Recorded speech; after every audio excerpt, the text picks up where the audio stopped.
Hey everybody, welcome back to Tech Odyssey. So today I'm here to talk about my most very favorite Apple product of 2020, the iPhone SE. So I was really excited whenever they announced this phone because I liked the original SE, I like the smaller form factor, I like TouchID, and I like the price point. $399 to get access to everything in the iPhone universe, all in this small, compact form factor. But before I give away too much about the phone, I do want to say that if this is your first time stopping by the channel, I appreciate you being here. If you enjoy the video, please hit the like and the subscribe button and the little notification bell so you get updates when new videos come out. Now, let's talk about the iPhone.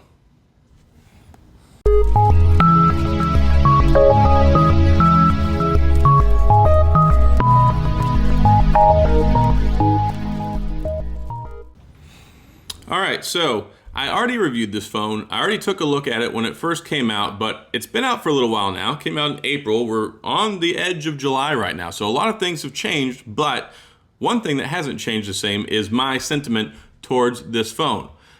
I think it's rock solid. And yeah, if you want a gigantic phone, this probably isn't the one for you, but I wanted to take one last look at this and say, this right here is the best value at $400 that you can get for a smartphone in 2020. And on top of that, like I said in the intro, it has all the access to Apple that the big dogs have. So even though you've got an iPhone SE, you have the same processor, you have the same performance as you do with the iPhone 11 and the 11 Pro series. So yeah, it's got only one camera on it, but it's a very capable camera, 12 megapixels, and it shoots portrait shots, and it does portrait shots with the selfie camera, 7 megapixels there as well. So everything you could possibly ask for in a tight little package, 4.7-inch screen. Now, this is probably the most underwhelming spec. It has an 1821 milliamp battery, but don't let that fool you because 1821 in this is like having 3500 in an Android phone. So as long as you have the True Tone display on, you can get 5 to 6 hours of screen on time. That's not run time, that's screen on actually doing things. So I average about 5 hours before the battery notification comes on, around 20 and then 15%-ish. So I'd say safely that you can squeak 6 hours out of this thing right before it dies. But performance-wise, top notch, and you can do anything you want on it. If you want to play Fortnite, you can do it on here. If you want to play PUBG, you can do it on here. If you want to watch videos, if you want to do social media, you can do all of that with this, and it has the amazing Apple keyboard on here. Now, the Apple keyboard, along with my other Apple over here, or my Samsung, whichever the one it is. So, along with everything else, you've also got the Apple keyboard. The Apple keyboard, in my opinion, is the best software-based keyboard you can get. So yeah, if you like physical keyboards, if you like supreme accuracy and proficiency, of course I'm going to recommend a BlackBerry. Of course, that's getting harder and harder as time goes by because we haven't had a new one in a while, but this right here checks all the boxes that are important to me and I think are important to a lot of other people, because generally, when you look at mid-tier or mid-tier priced phones, there are sacrifices. You might not get an IP rating. You might not get wireless charging. You might not get a top-of-the-line processor. There's so much stuff that usually gets left out, but still, we're okay with that because we know we're not paying a lot of money.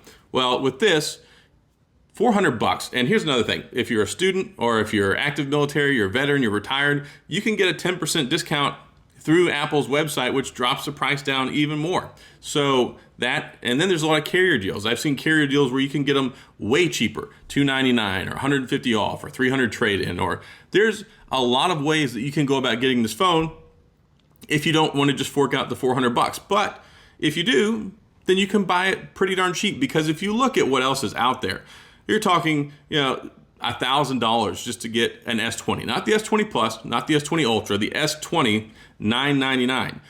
If you want the other iPhones, they're like $650, they're like $999. You got to pay a lot of money to get these things. So to get the same processor that is in the 11 and 11 Pro is a really big deal. And people are like, oh, it doesn't really translate, it has a smaller screen. Whatever. This thing is going to be supported for forever. Now look at this. They just updated the iOS. So we've got beta iOS 14 that is available now, but the new iOS 14 is going to launch when the new iPhone launches. It's going to support all the way back to the iPhone 6S. So we're talking 6S. You've got the 7, you've got the 8, you've got the 10, you've got the 10S series, and you've got the 11 series. We're talking like 6 years, 6 generations of phones, if I'm doing the math right, 5 or 6, whatever. It's been out a long time. Imagine looking at the processor from the 6S and still being able to use that today.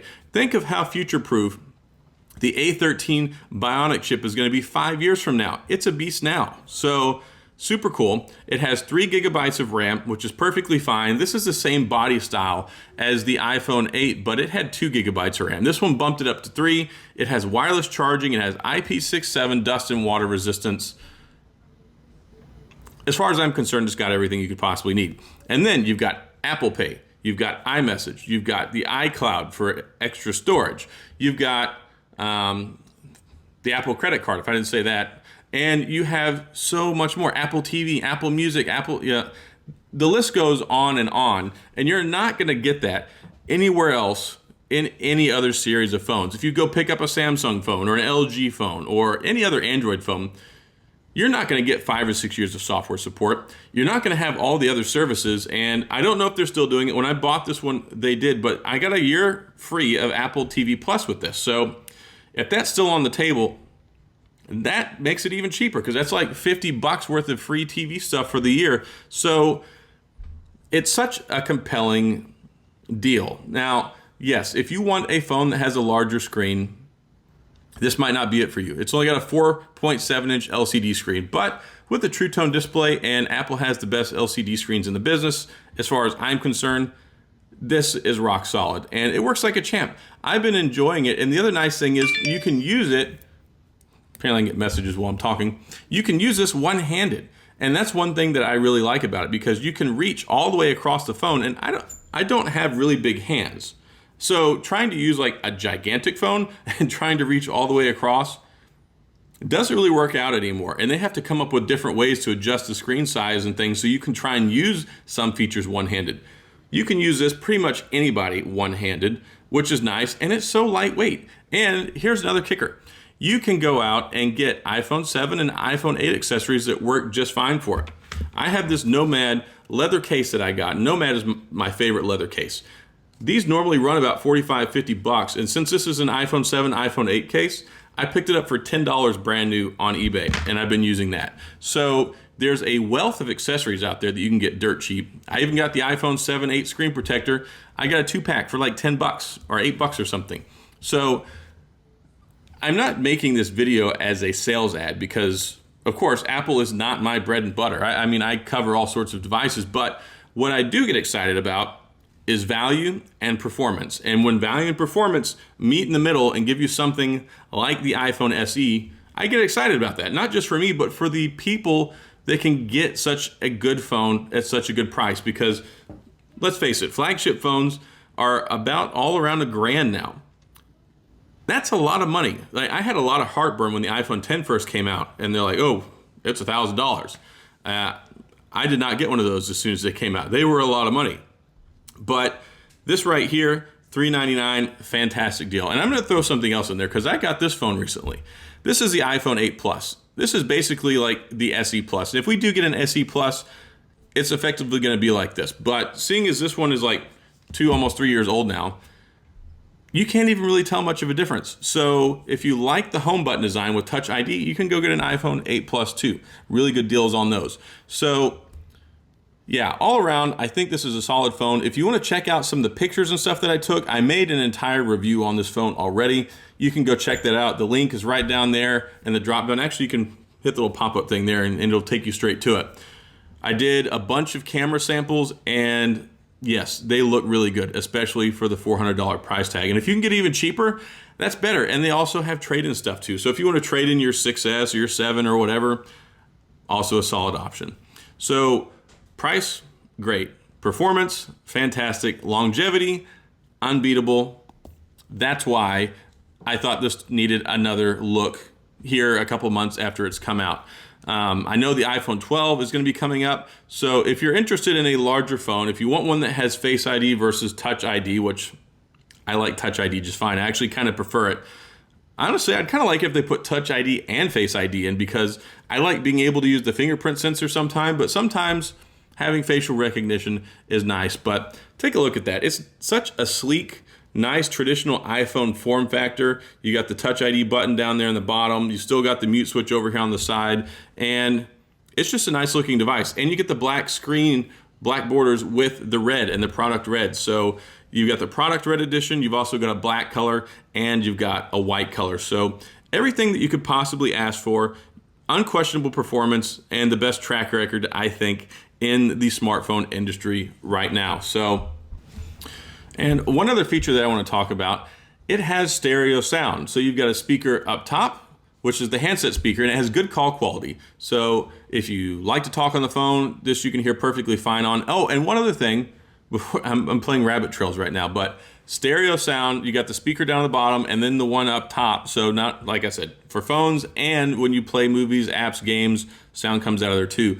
You also get all the great connectivity for things like AirPods and the AirPods Pro. Those also work seamlessly with this as well. I have AirPods Pro, but my wife stole them to go with her phone. So otherwise I would demonstrate that. But yes, so everything Apple in here, all the great price, everything you could ask for. Now, like I said, great upgrade option for a lot of people, but if you have a larger phone, I wouldn't really recommend going and making the downgrade. So that's all I've got. I just wanted to make this refresh video and talk about some of my experience and my sentiment towards the device.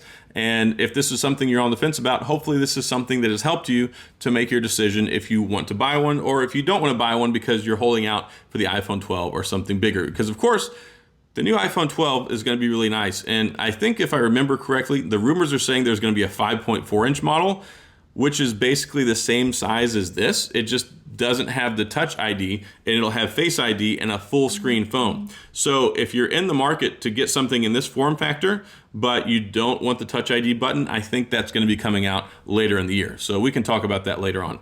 But that's all I've got on the iPhone SE 2020 edition. Yes, it's still worth it. Yes, I still think it's fantastic. So that's all I got. If you have any questions or comments, please feel free to leave them down in the comments section. I will get back with you. If you enjoy the video, please hit the like and the subscribe button and the little notification bell so you can get updates when new videos come out. As always, I appreciate you being here. Thanks for watching, and I'll see you guys next time.